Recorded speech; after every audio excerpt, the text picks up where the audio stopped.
always told a lot of stories on stage, and in a lot of those stories, if a couple things had gone a little differently, like if a certain car had been a few feet to the left or right, like I would have been dead. So it's a show that's about sort of celebrating life like it's your final day every day, but then also how you deal with maybe certain sort of day-to-day shortcomings from choosing that kind of path. Thank God my Uncle Pete would not let him drive home. I'm not sure if my Uncle Pete was actually any more sober.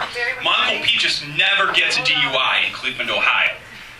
What he does is if he's ever pulled over, he just tells the cop he's a priest. And I know a lot of you might say, no, that would never work, not in today's age. In fact, I know people that have tried that, and it doesn't work for a fact. And I'd say, well, the people you know, were they smart enough to wear a priest costume into the DMV?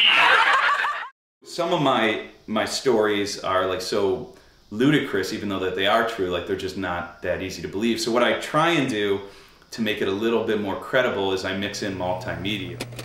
And I've always mentioned, like, since I started comedy, I was like, you know, I should do a show with just a collection of stories, and everyone, all of my, you know, comedian friends were always like, yeah, you know, you really should. I found, you get a lot of different reactions from people who go into stand-up, and some people think everyone's real competitive and vicious. That hasn't been my experience at all. It's been fun to see how excited people get for you when you have an idea that they find interesting and entertaining. Like how many people have been willing to help me at an illustration level, at a marketing level. So the entire Chicago comedy scene has really helped me in this show. But yeah, we go off this bridge, we land on a ravine, we're now going towards this ravine, my passengers are panicking, the cars are, you know, they start screaming, and I've always had this habit about me where no matter what's going on in life, I'm perfectly calm.